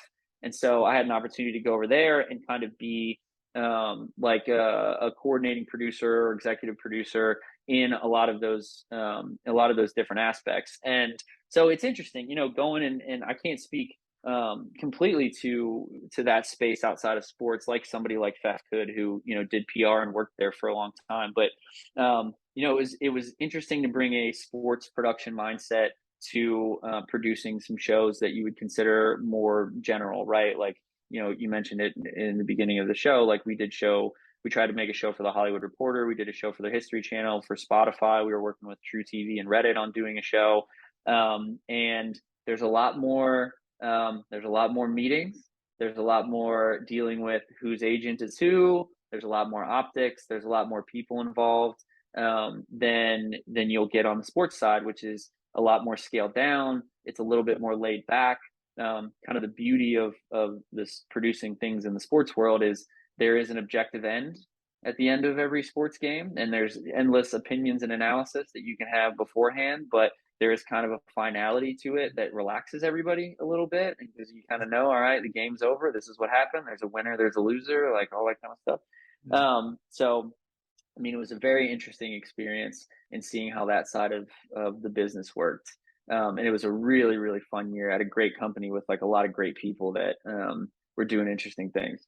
Very cool, man. I didn't even know, you know, when I think IMG, I think like specifically sports, right? Like I didn't know that there was anything ever even going on with regards to stuff outside of sports, like the History Channel or People Magazine, you know? Oh, they're doing all kinds of stuff. Yeah, I mean, they do also do sports stuff as well, but you know, they are an agency that represents you know, a lot of like Hollywood stuff too. So you know, they would have clients that, you know, the other thing, like one of their clients, if you're a client with a specific agency like that, you have everything that that agency brings at your disposal, and that's kind of how they sell you on, hey, come to us. we've got a sports arm, we've got a entertainment arm, we've got a this, we've got a that, we've got movies, we've got people that can work with you if you want to do something in this space. We have people that work for you if you want to work with this person. So like that aspect of it and the totality of it, it becomes almost too big. And there's only a couple, there's always 2 or 3 big agencies, right? There's never, it's not like the field is kind of like completely leveled out all the time. So you'll get a lot of different stuff that a company like that can do. Interesting, man. Would you say it's like them and like it's like a creative artist agency, CAA? Is that like another kind of example of a similar entity? Yeah, absolutely. I mean, for a while, and again, I can speak to the sports part of it, and the Hollywood side of it is probably is way beyond my measure. But it was, for a while in sports, it was you either were repped by WME or CAA. I think it's there's a couple others that'll pop up, but those are the 2 big ones for sports media personalities that you'll find for sure.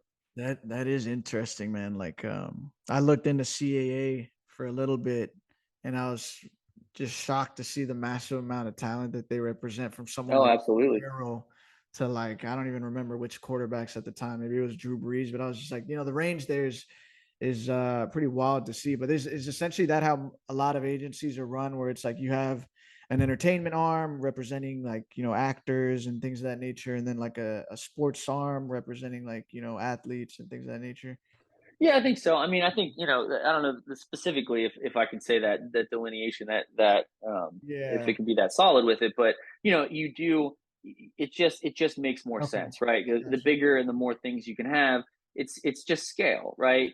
So if like I'm a small agency and you're my only client, there's only so much that I can do for you, as opposed to like if I have a bunch of clients and a bunch of money and a bunch of like different places that I can call expertises or networks or whatever, it's going to make it a lot more appealing to a potential client to be able to work with you. Yeah. Yeah, that makes total sense. And I know that's kind of getting, now we're getting out there like out of our ballpark, but yeah, no, interesting stuff, man. So like when you went to Yahoo, what were you doing there with Yahoo Sports? Because I almost feel like Yahoo is an interesting case story in terms of like everyone knows Yahoo Sports. Sure. As like, they provide sports news and content, and they also know Yahoo, the search engine. But it's like no one has that as their go-to for either of them, right? You'll go to Google before you go to Yahoo or Bing, and you'll go to another reporting entity, news source before you go to Yahoo Sports, right? Like I'm sure there's some people out there, but just generally speaking, right? So it's like, what were you doing at Yahoo Sports, and what was that experience like? Yeah, I mean, like you said, like every entity has a different place in the marketplace, and you have to operate from there, which makes it very interesting, right? And so Yahoo has this thing where they were a legacy brand, and Yahoo Sports specifically, like right when I got there was they had Woj, Adrian Wojnarowski there for a little bit before, and they were doing, I think they called it the vertical. I forget, maybe I'm not whatever, but like, so they have had some history of some people doing some stuff. Obviously they had some name recognition, but then also, and this is the case now, especially. So we were owned by Verizon. So you are a very small, like, part in making content in this cell phone company. You're working for this global conglomerate where Verizon had a lot of deals with sports leagues to be, presenting sponsors at the Super Bowl, and they had a lot of relationships. And then so Yahoo Sports, as they were underneath them, kind of functioned in a lot of ways as a service to those bigger relationships. But then also they have a phenomenal engineering department and fantasy app. And, fantasy sports was what Yahoo was really known for. So, you want to talk about like, the funnel, where a lot of these companies are going to talk about like, look, okay, so Yahoo Sports would think about it like, we want to get people to use our fantasy app, right? So you want to get into some more acronyms. You're like, your daily active users, your monthly active users, your customer acquisition costs, like all this kind of stuff, right? Your KPIs and whatever, And so like what they wanted was they had their content arm as like a way to get you onto their app. It was a way to get you into their ecosystem so that eventually you could go down and get onto the fantasy app. And like that was kind of like the model there, which is what it should be, because their fantasy app was fantastic, and it still is.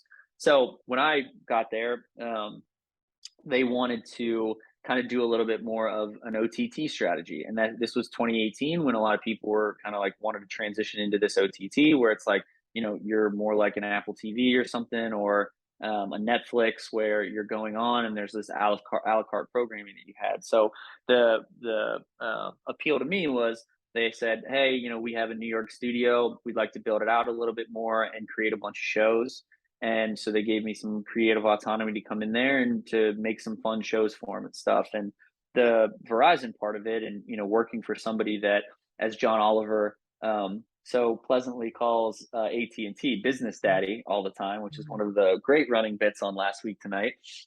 They change their mind a lot and they shuffle the deck a lot. And so, you know, what they wanted when, at the time when we were working on things, 6 months later, they wanted something else. And then 6 months later, they decided their corporate strategy would be different. And where we fell underneath that was different as well. So it was really fun where we got to make a couple really cool shows. We made a really, really cool show called The Bandwagon with Hannah Kaiser, who's a phenomenal baseball writer and talent. You'll see her on MLB Network a lot and on Apple TV broadcasts on Friday night.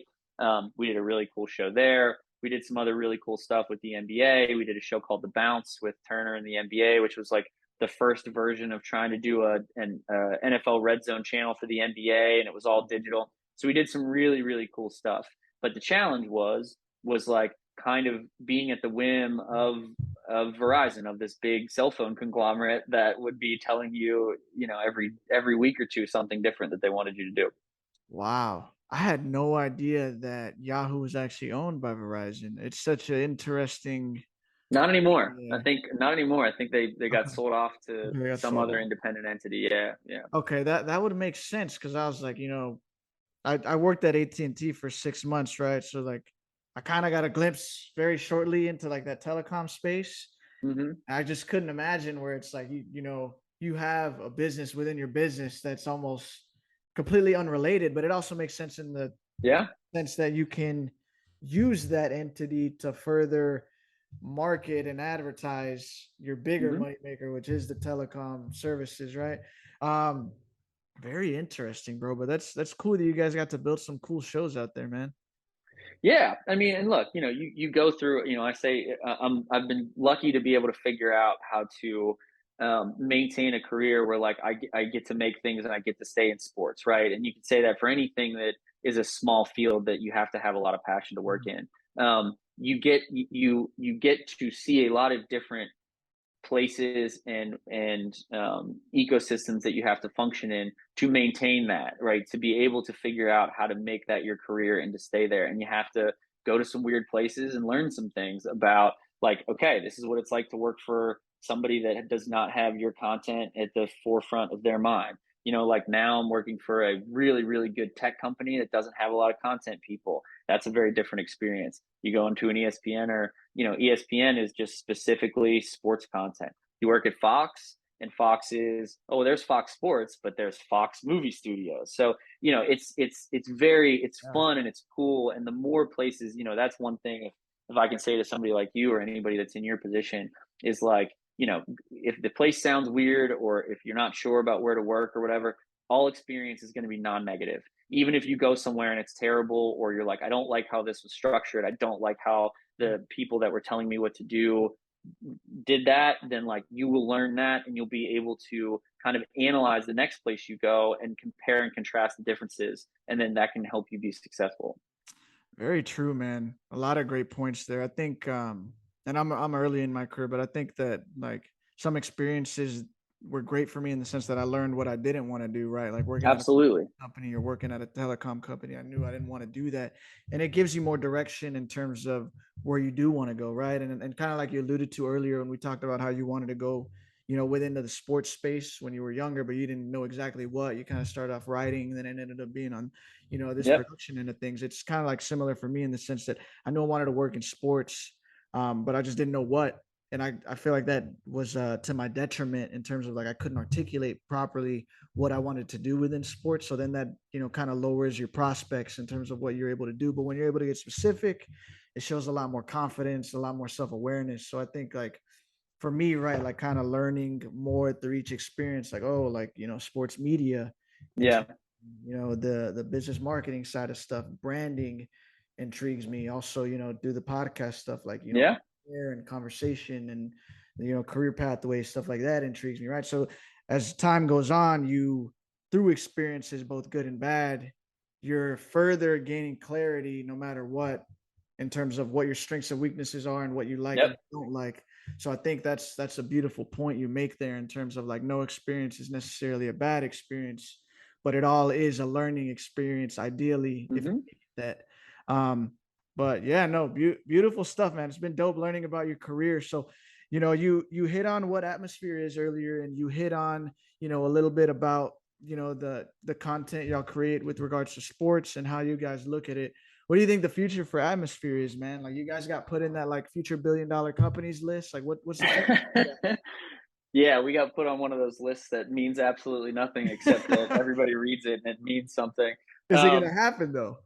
Oh man, I don't know. I mean, it's been fun to work at a company where there's a lot of really good people here, and I mean that's one testament to any group of human beings you're working with or company. Like if it's a lot of good people, you have confidence that we're going to figure something out. I think like from a timing standpoint for a company like us, or for any company that's doing streaming particularly, not to say that anything good came out of the pandemic, but something that is different from the pandemic is kind of the amplification and the speeding up of the adoption of internet and streaming in like more traditional media spaces. So for us, the timing worked out really well, where what we're trying to do is a little bit easier to do now.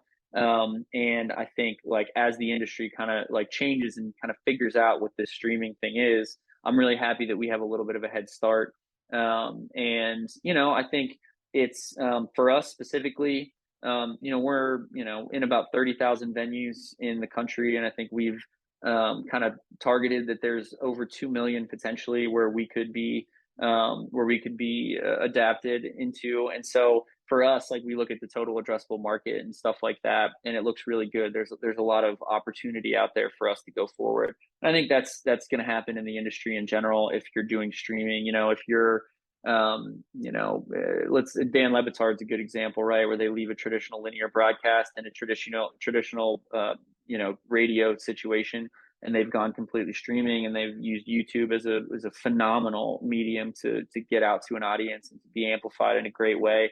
And like anybody who is able to, just kind of the way that we talked about Barstool, just get into the space, get into the sandbox and play around in it and figure out as you go. You don't have to have everything figured out from the very beginning. That's going to be the benefit of just kind of diving in and trying to figure it out. So that's where we are, in general, and then specifically in the sports space.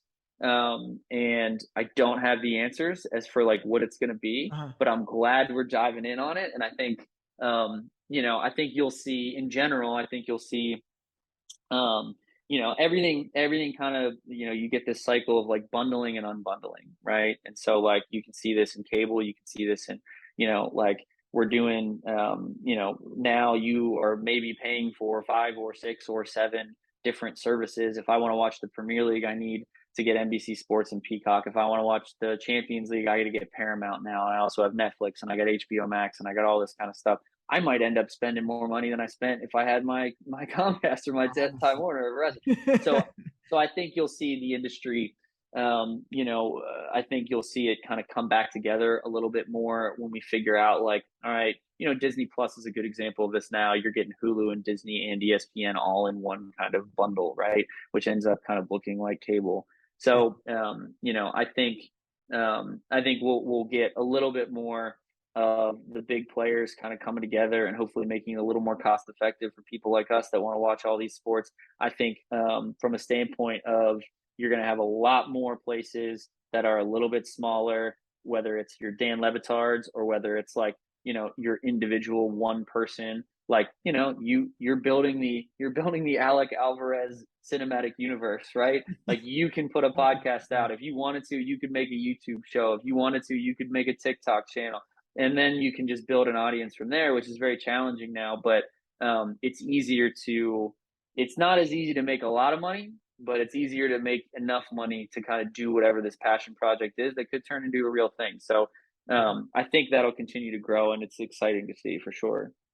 Yeah, 100%, man. No, great points there on, atmosphere and you know, where the industry is going and where you guys are headed within it, man. And it's cool to see, you know, that you guys are only 30K out of the 2 million possible venues that you can break into. So the future's bright, and there's a lot out there that we know you guys are going to take. So very cool to see, man. And yeah, to your point, man, it's an interesting time in the sense that like there's low barriers to entry for people to Yep. want to create something and build something and put it out there. But you know, the con of that is because the barrier to entry is so low, there's a lot of things out there that there's just a lot of things out there, right? It's like, where do I Yeah. go? Who do I get? So that's kind of the challenge. But I think the important and symbolic and beautiful part of what you're saying is like there's a lot of value of just getting into the sandbox and playing and Mm-hmm. discovering and diving on in and just doing it, as you know, Nike would say. Just doing it and learning from doing it, right? Like Yeah. that's kind of what I'm doing here, right, with the podcast. Like I don't know what the hell this is, but I know that I love Yeah. talking to people and learning from people and giving them, you know, trying to give them their flowers, like giving you your flowers in terms of the Yeah. badass career you've had. So, and then from there we discover what it is, how to, you know, frame it, how to market it, how to keep building that Yeah.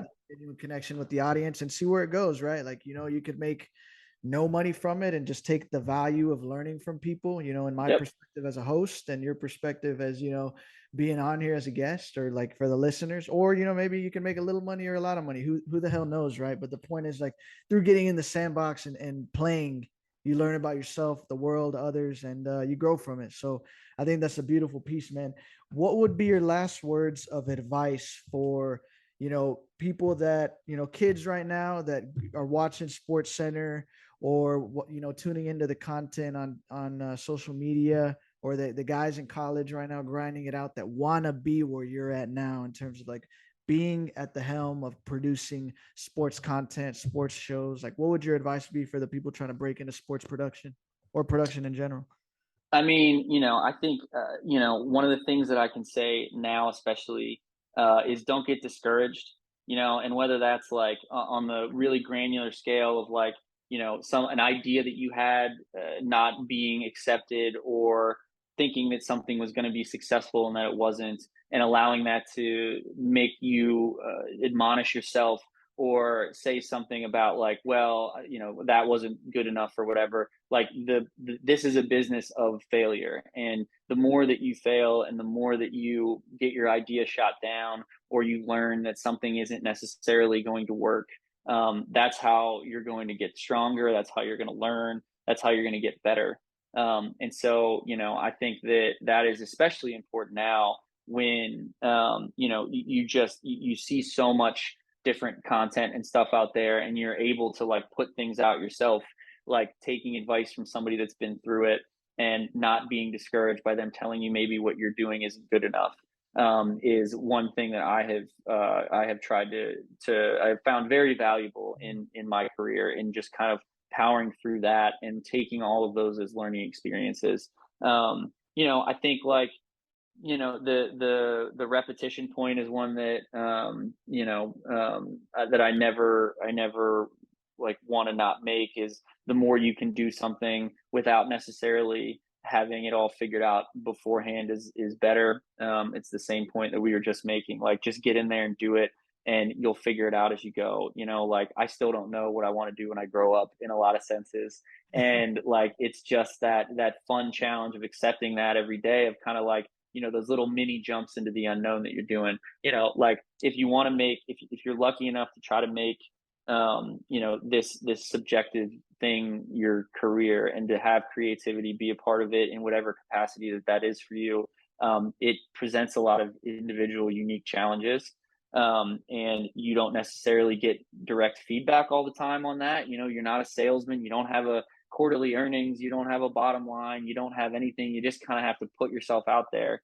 and just appreciate that for what it's worth, without necessarily worrying about what the results are or what the opinions of it are. And I think like that will give you a lot of like of a good strength and foundation to kind of deal with a lot of the curveballs that you're going to get thrown in an industry like this. So it's that, and just don't be, you know, don't be afraid to do some stuff that that maybe doesn't make sense to you, or you think that you might not like, or that you never had an interest in, because you're always going to learn something from it. You know, I think if you can like kind of hold those two things dear to your heart, it's going to make it a lot easier for you to kind of, you know, take some of the zigs and zags that this industry throws at you. 100%, man. 100%. So holding those two key things to your heart, and what were they again? How can we distill this down? Don't get discouraged by failure, however big or small. And don't be afraid to kind of try everything in the buffet, dabble in a little bit of everything. And that's how you're going to really learn what it is that you like to do. Hell yeah, man. I love it. Powerful wisdom right there. I don't know about that. Yeah, dude. No, it's great conversation, man. Thank you so much for coming on, and it's a pleasure to be connected with you, and it's an honor to share a small piece of your story and your career here on the platform, man. So thank you.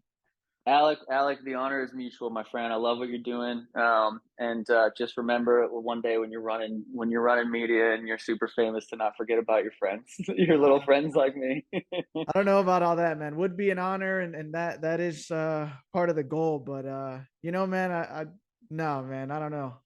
You're doing the right stuff, brother. You're doing the right thing. Yeah, it would be cool. But I appreciate, like you said earlier, it's kind of like the circle of life, right?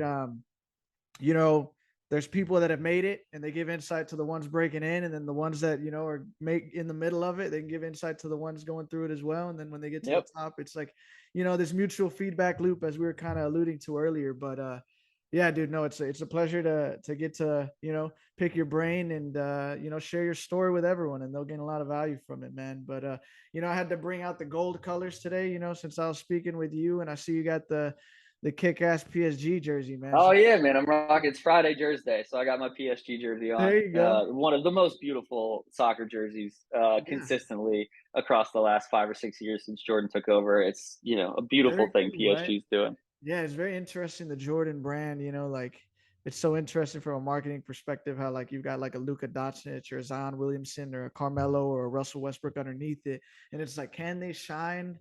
You know, like LeBron's shoes, Kobe's shoes, Katie's shoes, Kyrie's all shine under Nike, but it's like Jordan is Jordan. Can another athlete shine under Jordan? And then Jordan with the basketball logo, can they tap into soccer and football, et cetera, and make cleats and do soccer jerseys? Yeah. But apparently with the PSG jersey they have, and those are clean. So they're super clean. Yeah, and you're right. Like, it doesn't make any sense to have a Jordan holding a basketball on a soccer jersey, but for some reason the way that we perceive that logo is so powerful, and it just makes it cool that I bought a jersey as a dude sitting in New York with no connection to France whatsoever. Right. So they're doing something right. It is cool. It is cool, man. Well, there you have it, ladies and gents. Thank you guys so much for tuning in. I really hope you enjoyed that conversation even half as much as I did and gained as much value from it as I did. Thank you again to Matt Collette for coming on and dropping the wisdom. Powerful stuff here, guys. The ways to get in contact with myself or even Matt, if you'd like, are down in the description below. If you haven't already, again, appreciate a like, subscribe, and any ratings that you guys can give on Spotify or Apple Podcasts, reviews. All of this stuff helps the platform out tremendously. Thank you guys so much for tuning in. It's Texas OU week. Had to pump this one out right before heading to Dallas to enjoy the birthday weekend and see the Longhorns finally whoop up on Oklahoma. It's been a couple years, but I'm willing to, you know, say that right now. Thursday, October 6th, when you guys hear this next week, the Longhorns will have whooped up on the Sooners. And as my great buddy Joe Johnston said last week, consistency is the thing that's going to allow you to execute on your goals and achieve your goals. And discipline is the thing that's going to come in and save you when you don't want to be consistent. So staying true to your words, Joe, and being consistent here and disciplined here to pump these episodes out, brother. You guys, thank you so much.